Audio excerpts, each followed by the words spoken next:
This is the Footbrawl Podcast with your hosts, Tyler, Andy, and Boyer. Welcome back to Mantasy Footbrawl Podcast, presented by two of your performance-enhancing dads. What's happening, Stu? Not much. I do want to say real quick, I'm proud of you.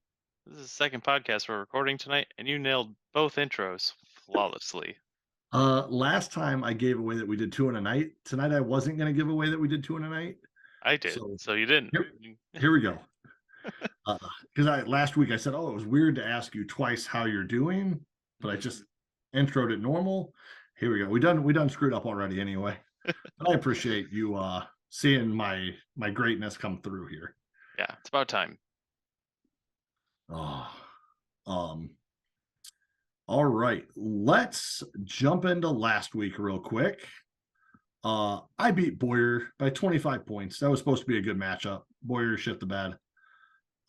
Jeremy comes through with a big win by 15 points over Chris. Really helps me out. Nailed it. Colin comes up with the high score of the week with 127. Looking good so far, trying to get out of 12th place. Tickle in his flex spot. Fryer go ahead and beat Brady Gaga Paul. Walker takes down Robbie. Top division appreciates that. And then Charlie goes ahead and puts up 101 points to beat Andy. So Andy, how did that one look? How did this week look for us? I thought we were talking about me shitting the bed. No, just tell us how our predictions went, and I'll be back in just a second. Talk to the people. All right, shit fast. We all picked Fryer, so that's one for all of us. Boyer picked himself like a dumbass to beat Ty, which we all knew that wasn't going to happen. Viewers, right? Let me know. But Ty and I nailed that one. Ty and I also picked the upset of Jeremy over Chris, and Boyer did not get that one. But Boyer gets one back on us because he picked Walker, and Ty and I both picked Robbie. So 3 wins for me and Ty this week, and only 2 for Boyer. So I'm only 1 game back on Boyer. Boyer's got 43 right. I've got 42. Ty's got 39. Ty's closing some distance here. No, I had to. What you drinking later? I had to make a new one because it's a second podcast and I forgot to double up. Fair enough. But yeah, while you pour, I'm going to talk about my shit team real quick because a lot of people keep saying like, and by a lot of people, I mean 2 people who I think were trying to make me feel better, have been like, hey, like Stu, your team is good. I think you could win your division, blah, blah, blah. And it's like, okay, well, this week I scored 78 points. Last week I scored 82 points. The week before that I scored 77 points. The week before that I put up 124 on Boyer, but I needed 50 out of Mixon to do that. So take 40 of those away. That's 84 points. It's not been a good 4-week stretch for me, even though I have 2 wins.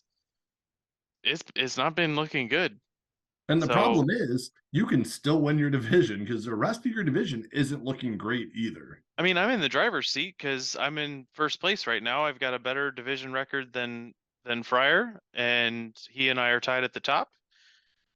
And that's a good spot to be. We'll talk about scenarios here in a little bit, but you know, like I've got a good shot at it, but I need my team to start doing stuff. We have not been scoring touchdowns, and it's just been a killer. But my team's just okay. I need more. Yeah, well, I feel like, to be honest with you, that's a lot of the top division right now. So I hate to say it, but that top. I mean, you and Walker are clear cut 1 and 2 right now. I feel very comfortable saying that.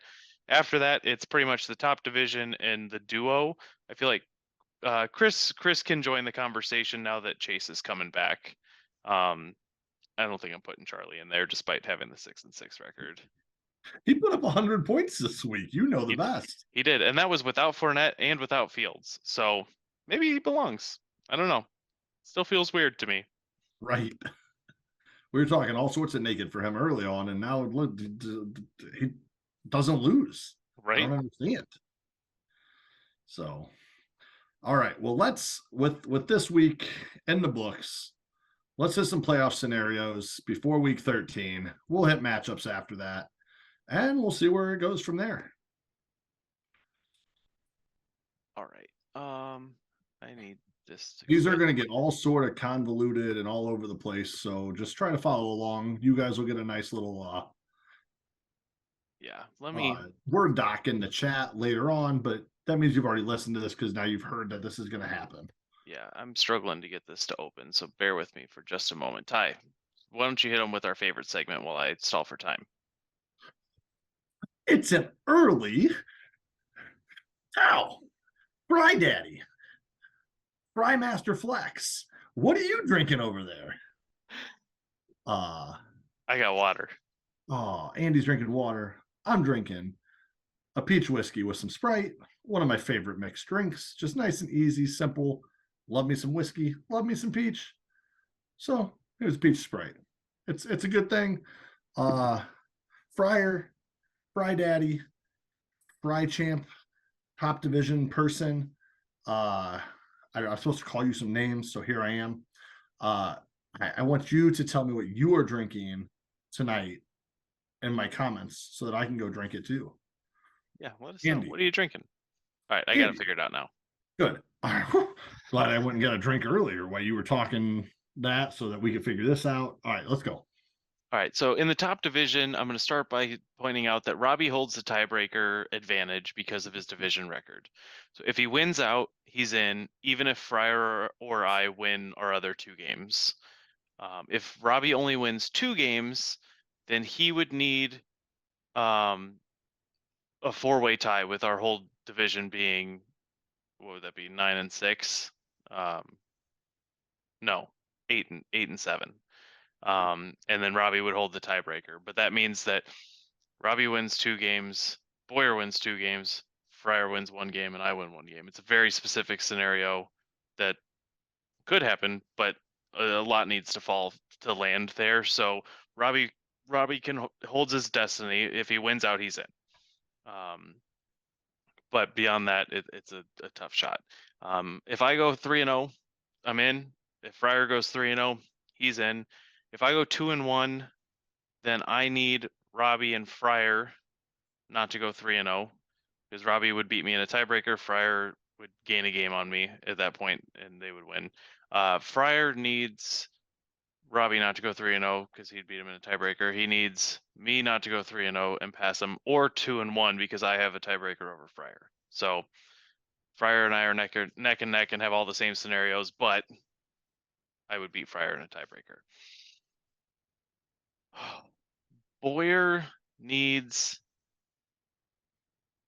to win out and have the rest of the division go 1-2 in their games, which means that like me, Fryer, like I beat Fryer, Fryer beats Robbie, Robbie beats me, or some sort of circular thing, since we would all lose to Boyer in that scenario. Or he could have it where Boyer can't beat me in a tiebreaker. So if Boyer wins 3 games and Robbie or Fryer win 2, and I only win 1 or 0, then Boyer would win the division because he'd be at the top, and whoever was there with him would win a tiebreaker. But Boyer needs to go 3-0 and have other things happen to win the division. So despite being probably the best team on paper, even with his injuries, he's still as good as me and Fryer, I would say. Boyer's in a rough spot. Now wild card looks different, but we'll get to that in a minute. Middle division, Ty is going to win this division unless Chris can catch him, but that's going to require a 2-game gap be closed. So either 3 wins to 1 win, 3 wins to no wins. You get it. And because Ty and Chris have the same division record right now, if Chris catches him in 2 games in division games, then he'll have a better record and have the tiebreaker. So that could happen, especially with Paul and Colin there, but that means Ty's got to lose to Paul or Colin. Really, the important game here is Chris versus Ty. If Ty wins that, then you're fine. If Chris wins that, then he's got a shot, but he still needs somebody else to beat Ty. So very likely going to Ty. Bottom division, Duo and Charlie both can catch Walker, but they would need to go 3-0, and Walker would need to go 0-3. And Jeremy's in this division. So that's a tall order, but theoretically it could happen. For wild card's going to be 9-6 unless a lot of things fall very specifically, and there's a lot of teams tied at 8-7. There's a much lower chance of ties if you get to 9-6. From there, it goes down to points, which Ty and Walker are probably winning their divisions. But if one of the scenarios above happen, then they would be in the wild card contention, likely with 9 wins. And then Boyer and Robbie, and then me and Chris, and then Duo, Fryer, Charlie are the back 3. If you're in the back half of that list, then you're hoping for that 4-way tie in the top division, because Ty and Walker win their divisions, and then that takes me and Boyer out of it, and Robbie. So then that opens a window for Chris or Duo to get in at 9-6. 8-7 could be enough for wild card if nobody wins out effectively. If the top division hits that 8-7 4-way tie, and then if Duo and Charlie and Chris all don't win 3 straight, then nobody would get to 9 wins for wild card, and somebody at 8-7 would get in, probably Boyer, because of points. Although I'm only 40 points behind Boyer, I could theoretically catch him. Robbie's only 25 points behind Boyer, he could catch him too. Although I think Robbie wins division in the 4-way tie. But anyways, you're shooting for 9-6. Oh, you're looking at points against. Yep, I've done that before. You did that last week. Yep. It's like, oh, Charlie's better than I thought he is. No, sorry, bud. So yeah, just keep winning games. That's the name of the game right now. As far as naked goes, Colin has a significant points lead, but he is a game behind Jeremy and Paul. What it boils down to is winning games equals keeping your pants on for any of you guys. The main key matchup is Colin versus Paul next week in week 14. Loser of that is going to be in a rough spot. But we've seen weirder things. And we'll talk about that matchup next week. And I'm going to love talking about that matchup next week. Yeah, that's going to be an interesting one. So with that, you guys will get all of this in writing. So if you didn't follow anything, or you skipped forward and just said, Andy will send this to me later, here we are. So let's jump into, we're going to skip true and false tonight, just because we rambled about playoff scenarios. Yep. I know some of you like it. Walker, I apologize. We'll hit you with some true false again next week. But we're going to hit week 13 matchups. These matchups could put some people in driver's seats, could put some people out of playoffs. So let's talk about it. Andy, you know how this works. I know how this works. I got to do your matchup. All right. Well, Ty has, on paper, a 32-point spread with Paul this week. Paul's got Debo and Njoku both questionable. Kadarius Toney questionable. Tyler Algier is his only other warm body, not on a bye or IR on the bench. So, that's a shit spot to be in, bud. You might have to drop somebody. But Trey I'm not really. McBride. Yeah, probably Trey McBride would be your number one choice there. But I'm not really going to worry about that because you're going to lose. Ty, on your end, Ayuk versus Miami. Are you getting him in over Singletary against the Patriots? I'm guessing you're not playing DPJ. You could put Watson in against the Bears. That's probably where you want to go. That's where I'm leaning. If Rodgers plays, I granted Jordan Love threw the touchdown to Watson last week, but like I just don't know what Jordan Love's going to be yet. So like, Yeah. if Rodgers plays, maybe I play Watson. But at this point, I'm going to just ride Singletary, I think, for a 4 or 5 point floor because it doesn't matter. Yeah. And if it comes down, if I come down to losing enough that Chris overtakes me, I still have enough points to beat all of you in wild cards. So I'm going to ride the floor against Paul here and expect nothing but a win. All right. I'm going to hit you with a true false, not a true false, but a trivia question because I'm looking at it. Christian Watson has 265 receiving yards in the last 3 weeks, weeks 10, 11, and 12. In his first 9 weeks, he missed a couple of games there. In his first 9 weeks, how many receiving yards did he have total?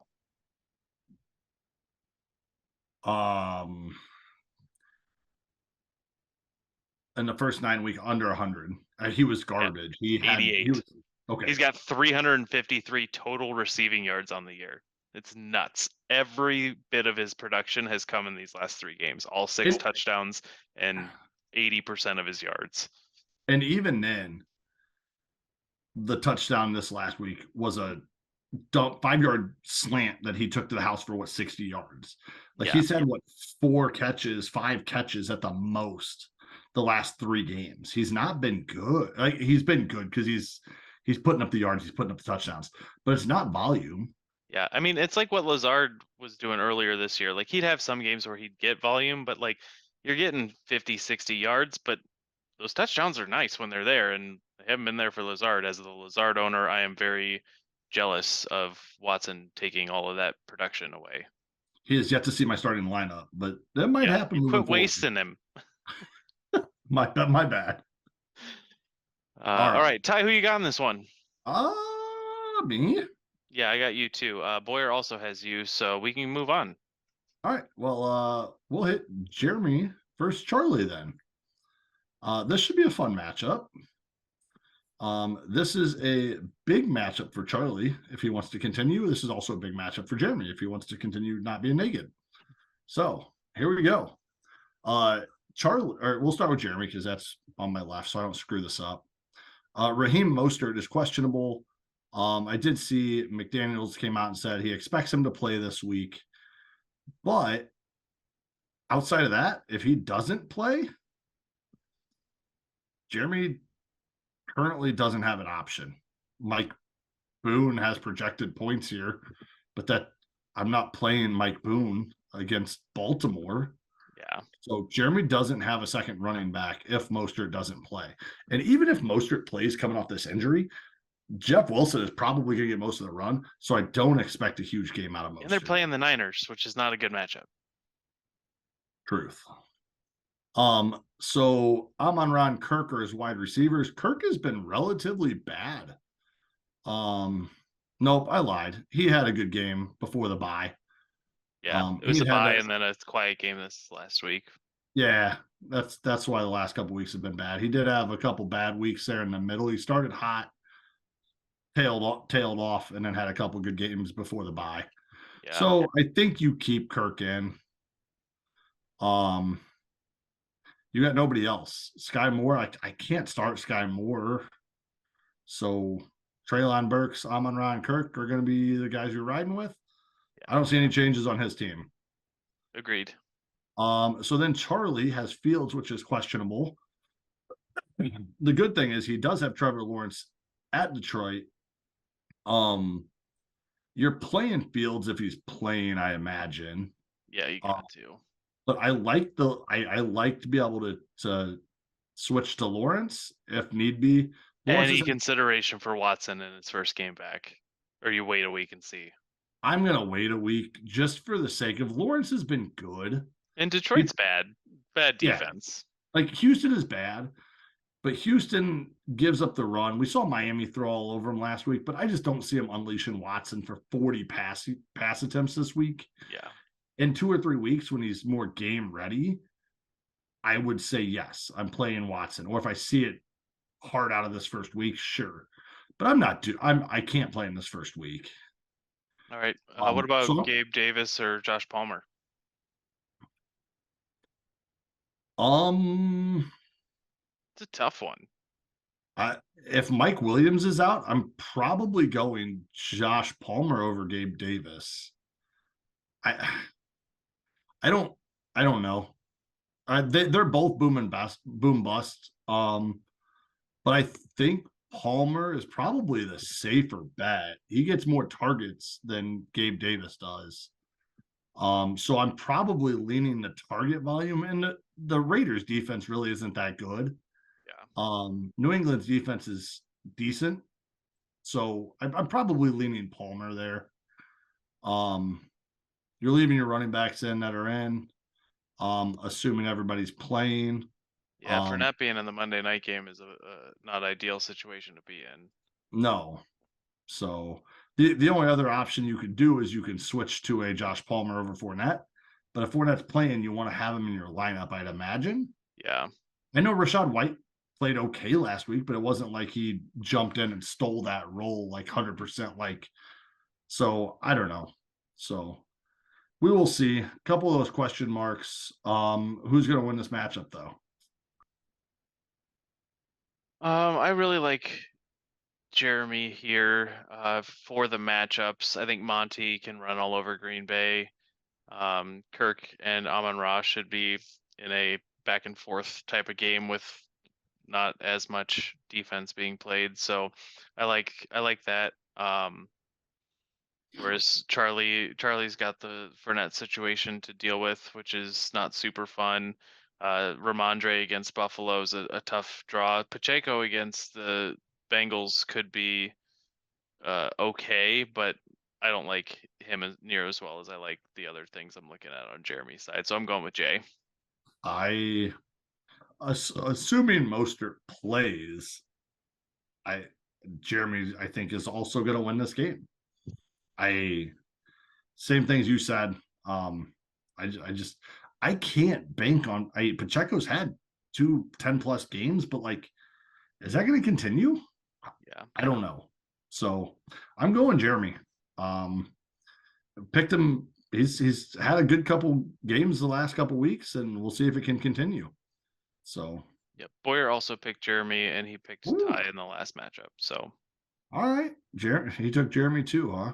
I'm not making up any ground there. All right, so the duo versus Walker. Well, that's mine. That is yours. I am assuming that this one will be a little bit more involved than the last two. So duo's looking at Patterson or Lockett in the flex. Ty, what are you doing there? Lockett's got the Rams. Patterson's looking at Pittsburgh. I'm gonna keep Lockett in. Lockett's been consistent. I don't like Lockett still, but you know what? He's been consistent, which is not what I can say over the last couple of years. Yep. Mike White threw 8 times, 95 yards, 2 touchdowns to Garrett Wilson. You want to get him in instead of those other 2 guys? Over Pittman, maybe. Over Pittman? I'm playing Waddle. Yeah, I think, sure. I think Pittman's volume is going to go up with Matt Ryan still being there. Sure. He had 11 targets last week. Had that touchdown for the first time since week 1. Yeah, Dallas is a good defense, though. So I might take the swing with Garrett Wilson against Minnesota's defense. Minnesota's defense isn't great. Their offense is good. Yeah. So I might take that swing of Wilson over Pittman, which is probably not a popular opinion amongst a whole bunch of people, but why not? Yeah. Lockett has a touchdown in 4 straight games. He hasn't cracked 70 yards since week 5, though. He's had an average of 4 catches in those 4 games with a touchdown. So, you're banking on that touchdown. But the Rams are bad. Yeah. I mean, is their defense bad? I think. Well, Donald's out. Not that impacts Lockett too terribly much, but yeah, I'm getting Wilson in here. I think if it was my team, I would put Wilson in over Pittman and I would put Patterson in over Lockett.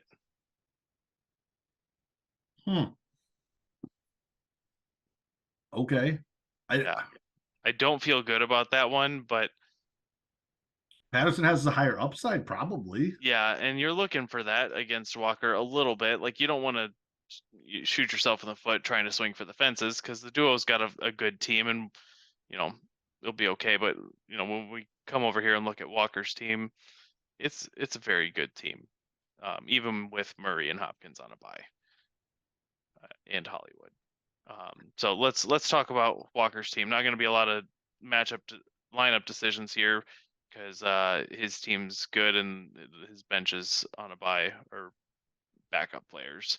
But Dan Jones against Washington is who he's rolling with, unless he goes and gets a guy off of waivers while Kyler's out. But he held on to Dan Jones, theoretically, to get him through the bye week. All that conversation we had a week or two ago. So I don't imagine he's moving away from Dan Jones. I wouldn't. I'm good with him. I'm fine with it too. So who you got in this one, Ty? Can I real quick? I don't think you're making any moves, but you want to play Taysom over Dan Jones? No. He is a quarterback. If Mixon doesn't play, would you consider putting Pirine in at all? Or are you just leaving the 3 in that are in? I am leaving the 3 in that are in. Walker has that luxury.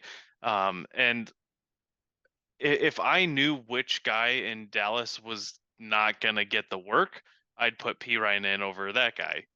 Yeah. We don't know, and you want to lock in that production, because they've been getting a ton of production out of their running backs. But now that Zeke's back, it's a crapshoot on who that's going to be. But I don't want that to be on my bench for damn sure. Yeah, no, I get it. Pete Ryan's put up 26 and 15 in back-to-back weeks, so it's tough. Cincinnati's run game is good, so I'm just not mixing. Well, except for 1 week. Yeah. So all right, I wanted to ask if Mixon was out, if you'd make a change, but all right, so we agreed on that. Yeah. So who's gonna win? I got Walker. I can't pick against Walker's team right now. It's a very strong team. That's not a knock on the duo. It's just props to Walker. Well, and we talked about a couple changes that could be made on duo's team. Walker's team, even with the couple buys, is still pretty set top to bottom. So I'm going with Walker as well. I imagine Boyer probably did the same. Yep, Boyer did the same. So far, we're 3 for 3 on our picks, but we'll get to some variation here before the end of the day. All right. So, Mr. King, Fry Daddy, Fry Master Flex, my flex spot. I don't know. All right, here we go. We're gonna start with his team though. Sorry, he plays Robbie in case anybody cares. Fry versus Robbie. He is currently looking at James Conner on a bye, which leaves him with Rachaad White, Gus Edwards, and Jeff Wilson currently in. He does have Latavius Murray against Baltimore, and he's got Jerry Jeudy that's questionable against Baltimore. Are you putting Latavius Murray in over Rachaad White, assuming Leonard Fournette's back in? No, not the way that White's been doing pretty. I think White is slowly getting this job away from Fournette. So before Fournette went down, White's high was 9 back in week 4. Other than that, it's been 4.3. When Fournette's been playing, his high is 4.3. With Fournette out, he was at 10 and 10.9.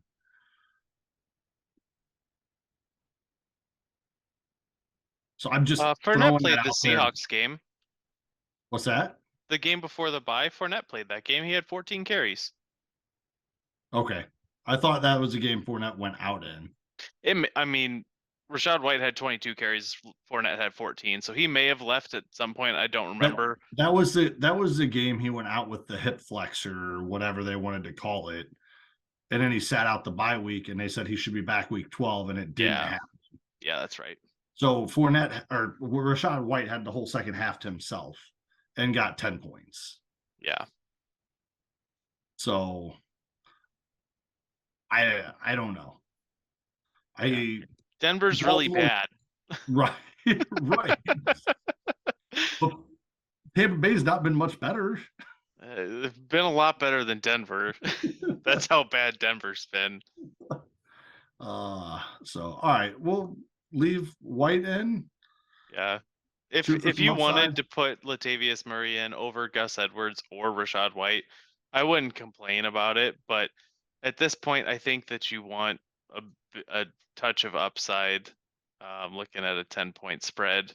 And I think White and Edwards is it. Well, Edwards is it because Denver's bad, and he plays Denver. I'd much rather play against Denver than against Baltimore with Murray. Yeah. So that's more of what I'm looking at there. That's why I went to White, because you and Boyer always talked about New Orleans defense, this and that, so I threw White out there as a possible change. Yeah. So, all right. Well, let's jump over to Robbie's side. I don't see any other changes we're talking about on Fryer's side. Robbie has Najee Harris, which it sounds like he's going to be okay from whatever his abdomen oblique situation is. He didn't practice today. So we'll see what happens. If Najee's out, you still got Kenneth Walker to move up into that RB2 spot, and then you're looking to fill a flex. Zonovan Knight, the Jets' possible starting running back here. Kyron Williams, the Rams' possible starting running back. Warren, that's coming off of an injury, possible starting running back in Pittsburgh.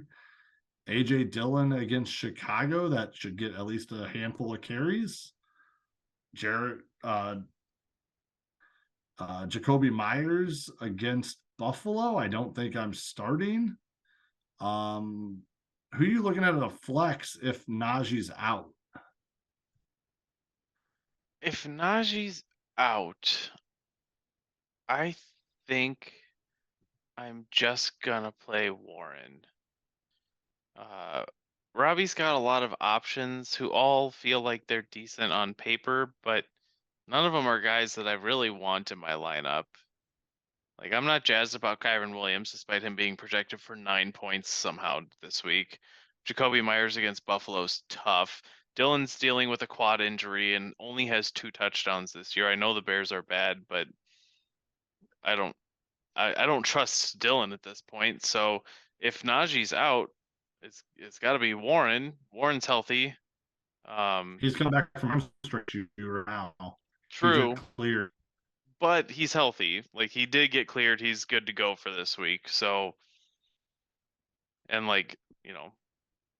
Zane Knight, or Zonovan Knight is a cute little pickup that had a nice little contribution once Michael Carter went down. But James Robinson was a healthy scratch. This guy's not getting 14 carries this week. So what about? Well, I didn't see Zay Jones on the bottom of his bench. I didn't scroll down quite that far. So Zay Jones is also there. Do you start having your flex, or do you just roll with Warren? If it's my team, I roll with Warren. Zay Jones has 79 targets on the year. Like, he's been doing it, but he only has 1 touchdown. So, right. I mean, he's not a sexy player. Not that sure. Warren is, but Atlanta's run defense is pretty bad. I'm just locking in the Pittsburgh running back and calling it a day. I'm not making it complicated. That's fair. Good enough. All right, I'm good with that. I like the possibilities of Zonovan Knight, but Robbie doesn't necessarily need the big upside, so we'll just lock in a Pittsburgh running back, call it good. So, Who you got in this one? Robbie, I'm trying to see if there's any way I can convince myself to pick Fryer, but he's got some rough matchups. All his running backs have rough matchups this week. Lamar Jackson against Denver's not ideal. Mike Evans against New Orleans, he's probably gonna just punch Marshawn Lattimore and get himself kicked out of that game because it didn't look like he was trying last week. So, I don't see much on Fryer's team that makes me go, oh, this guy could get him back into it. I think Robbie's got this one pretty comfortably. Yeah, I would agree. And Foster Moreau versus Hawkinson, like I'm taking Hawkinson. Like that's you're not making up ground there. Your wide receivers aren't making up ground. There's just like you said. I don't dislike Fryer's team. I just don't see how it's a rough week. He keeps for up him. with Robbie here. Yep. It's a rough week. That's all it is. There's nothing you can do. All right, take us to Chris versus Colin.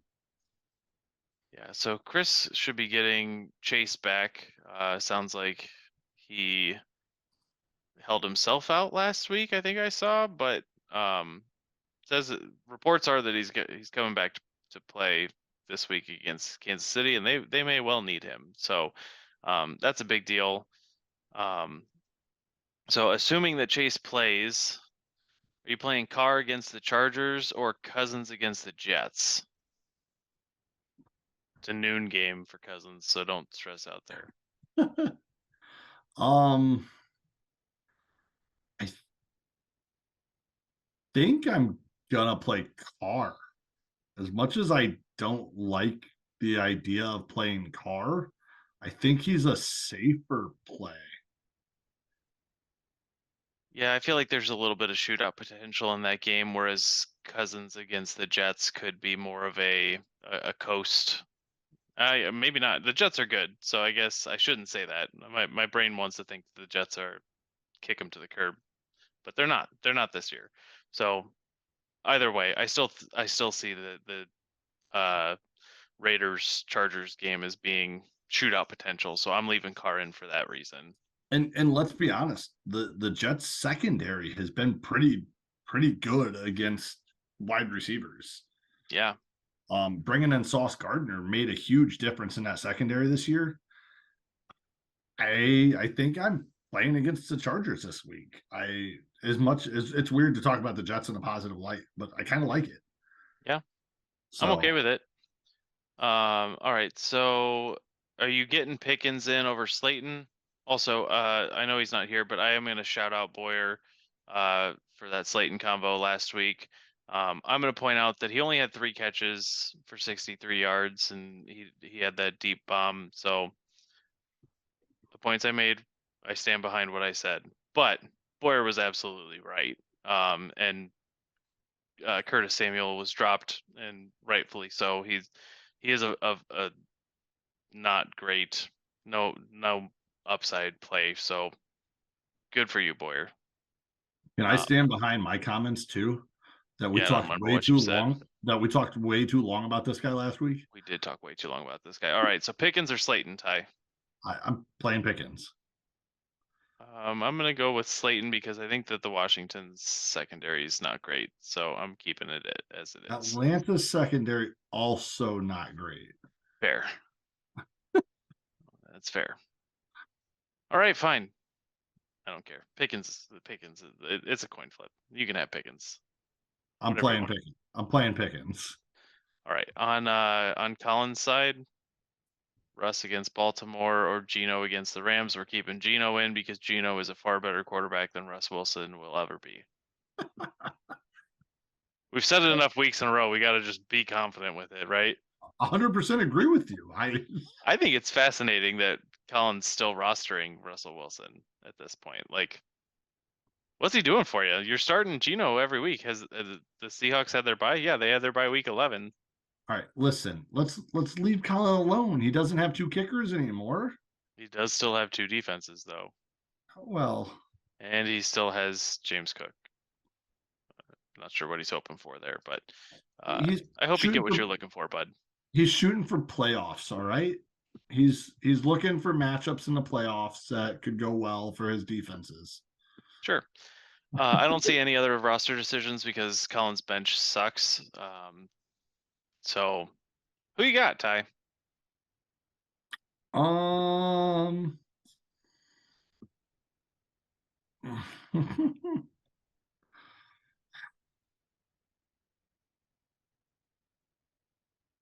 I'm gonna take Chris, but I don't like it. I think Colin can beat him.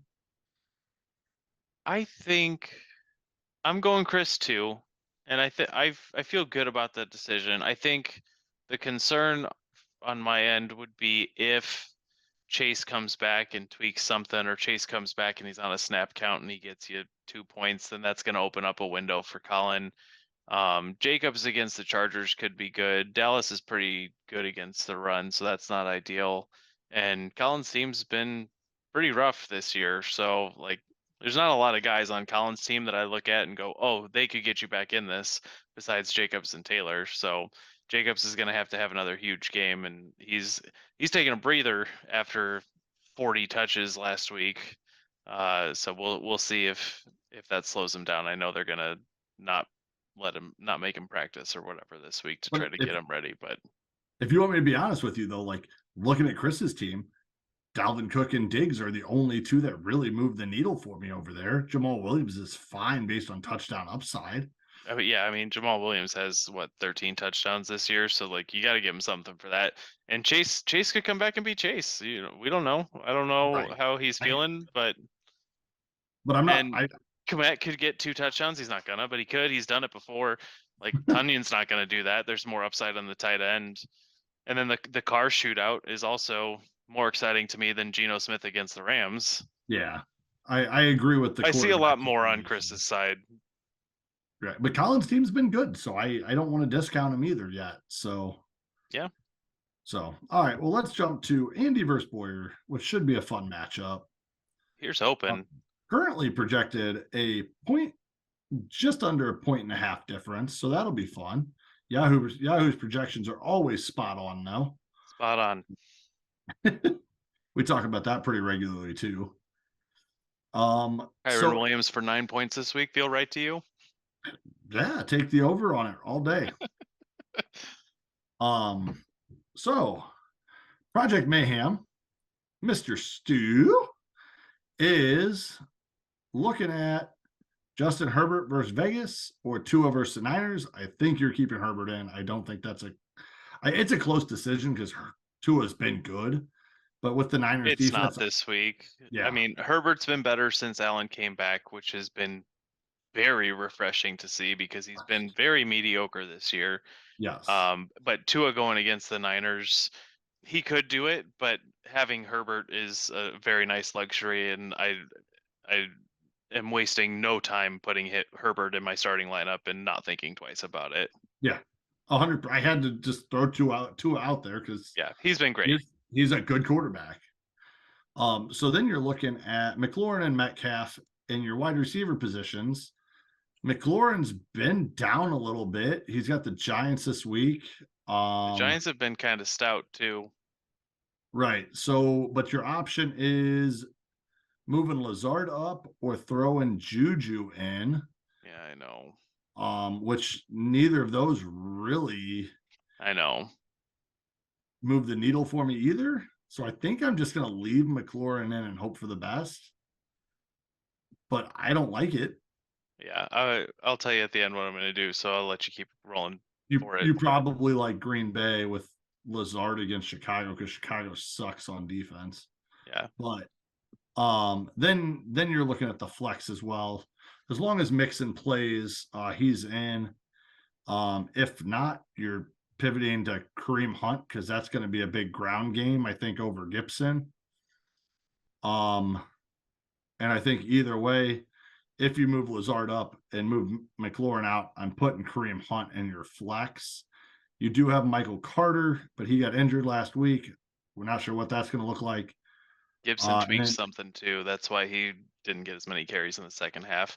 Not that they were going to close that 24-point gap I had against Charlie, but my guys did get banged up last week. Right. So Yeah. So I am heavily considering bumping Lazard up, sitting McLaurin, and putting Hunt in. Yep.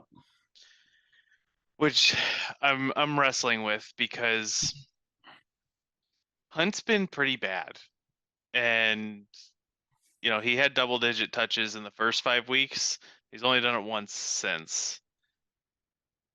So I'm hesitant to do it, but at the same time, if Hunt has one of these games where he gets 2 touchdowns or where they run the ball 35 times because the Texans are that bad, that's going to hurt to leave on my bench. And Terry's not been doing well, even with getting a little bit more volume since Heineke took back over. He hasn't had a touchdown since week 7. He's had 55 and 48 yards the last 2 weeks. So, yeah, he's getting more looks than he was early on in the year, but it's not amounting to anything. The Giants are kind of a tough matchup. I might do it. I don't know. Yeah. I don't know. No, I feel you. That's where I went was put somebody in over McLaurin, put Hunt in. Hunt against if they can do what Miami did and just pull your main starters second half because you don't need them. Hunt's gonna get the run second half. I think it's probably not gonna be Jerome Ford. They've got Dearness Johnson. Is that the other guy on that team? Mm-hmm. So you've got 2 other guys there, but I think you've got to give Hunt the ball, show something out of him, and give him a shot. So I think Hunt could have a lot of role in the second half, but who the hell knows? So good luck with that. Yeah. So then to Boyer's side, he's currently got Paris Campbell in the 2 spot. He has Mike Williams questionable right now.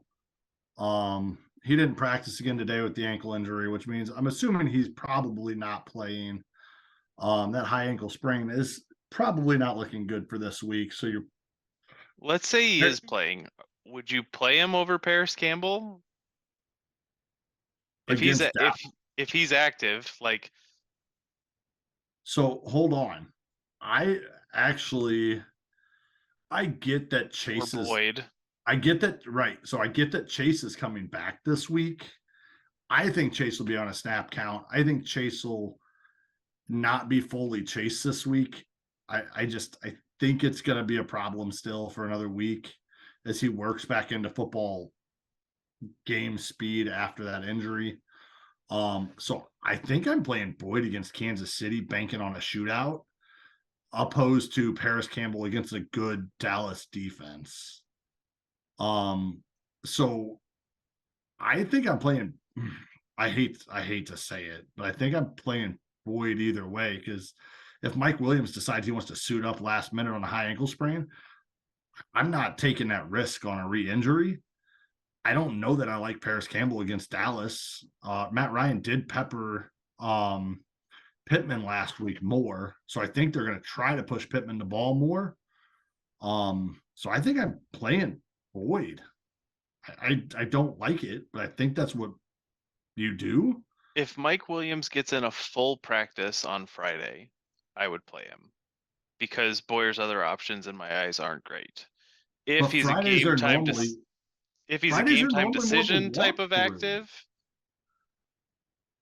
yeah, but you still get the designation out of practice, whether you're full or limited or what have you. Yeah. If he's a game time decision, then I'm not gonna roll with that, even if he plays. And I would lean Paris Campbell over Tyler Boyd because Chase is coming back and Boyd hasn't been doing great the last several weeks, even without Chase being there. But either way, Boyer's hoping for Mike Williams to come back and start helping his team sooner than later. Yes. If Travis Etienne sits out, you have JaMychal Hasty, so you're going to just throw him in there. You'll leave Dameon Pierce in your flex. Let's talk George Kittle versus Dalton Schultz. Oh, fucking Boyer. He likes these decisions. He's been wrong the last 2 weeks. So 3 weeks ago, Schultz scored more. 2 weeks ago, Kittle scored more. Last week, Schultz scored more. It's Kittle's turn. It is Kittle's turn. Schultz has Indianapolis. Kittle has Miami. Yahoo tells me that Miami gives up the third most and Indy's middle of the road. I'm leaving Kittle in. I like, not that a Niners game is going to be a shootout, but more than most teams, I think Miami's going to be able to actually move the ball and score some points against the Niners, which means that the Niners aren't just, and with their running backs being banged up, they're going to have to do a little bit more than just like, hey, we have a good defense, we run the shit out of the ball. Like, they're not going to get away with that in this game. So I think that means more for Kittle. Yeah, I agree with you. I'm leaving Kittle in. I expect him to be. Plus, it's his turn. Yeah, see, they're sharing the wealth. Just get on board with this, Boyer, and you'll be all right. Yeah, I'm leaving Kittle in. I think he probably has a better game this week, but it's a bad situation to be picking between those two every week. I mean, it's kind of a good situation, but yeah, maybe pick right once in a while. Well, not this week for you. No, wait till next week. All right. I'll go first since you're skinning the game here. I'll go first. Boyer picked himself. So I am actually leaning Andy in this one. We're putting the pressure on. Tell me why. So I think Herbert versus Vegas is going to be a good matchup. Allen versus New England is fine, but New England's defense is probably better than Vegas. See how that plays out. Buffalo's offense is also better than LA's, so kind of washes there. Tyreek Hill against San Fran is a tough matchup.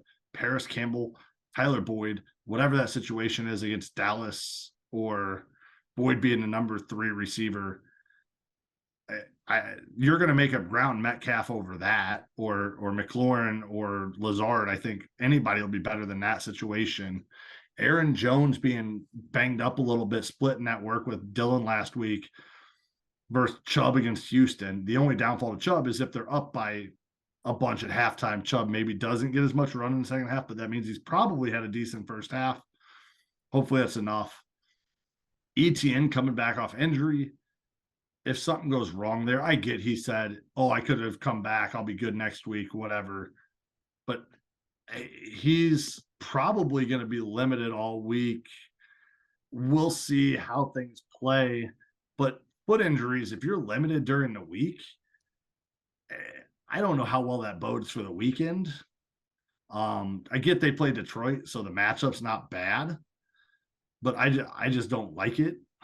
And then Cleveland's got a good run defense against Houston too, and Dameon Pierce has not been great.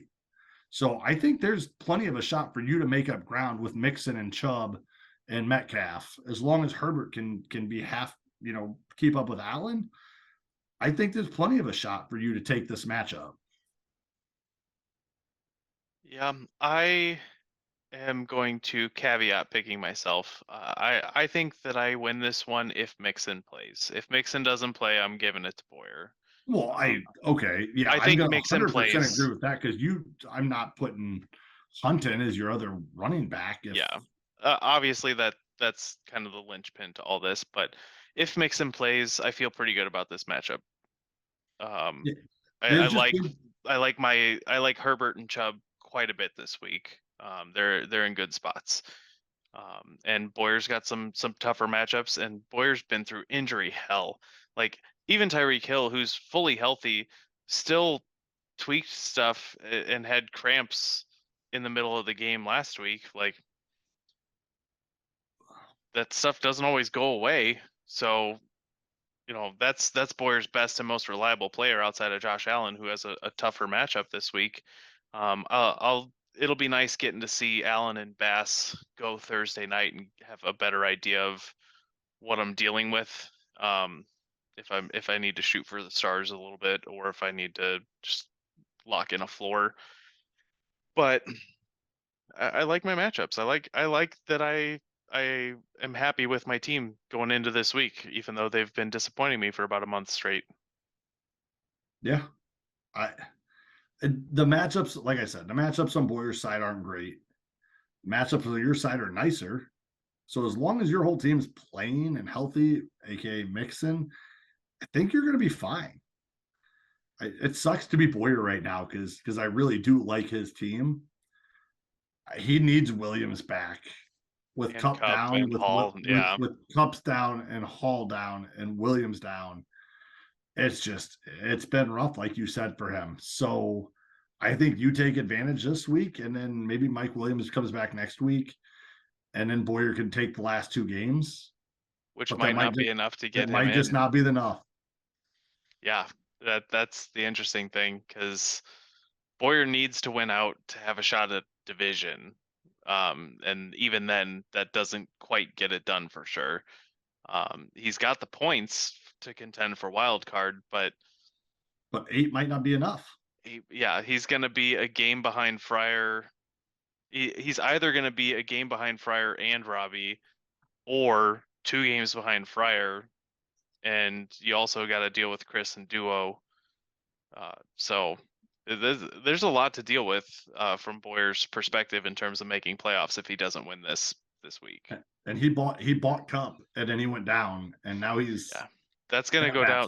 So here's what's gonna happen, and I'll be happy to be wrong and hear about it later. But Cup's gonna be healthy, but the Rams are gonna just sit him because there's no reason to bring him back for the last 2 games. So this is gonna go down as the worst trade in the history of the league, because Boyer paid 14-7 in a keeper spot to get negative 0.1 points out of Cup. 3 catches for negative points in only part of 1 game before Boyer lost him and can't keep him because he was kept last year, which is just terrible luck. There's nothing that Boyer did wrong, but boy, does that suck.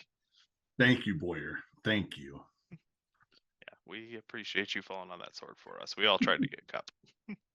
So, all right. Well, with that, that wraps up week 13 with those matchups. Because we are in the last 3 weeks, we play in division. It's going to be fun. Top division. Good luck. It's a hot fucking mess up here. Agreed with that. On that, you guys are all talking top division's the toughest division. Your division is tough because none of you want to win. But none of you want to lose. Boyer tried really hard. His whole team looks like your team every other year. Hey, true. So, all right, on that, hit us with what you're drinking. Hit us with a like, a subscribe, whatever you got to do. Most of you are already subscribed, but if you're one of them random 25 or 30 extra listeners, hit that button for us. If you've made it this far, you better hit that button because I don't know why you're still here. On that, enjoy your weekend of football, and we'll see you next week.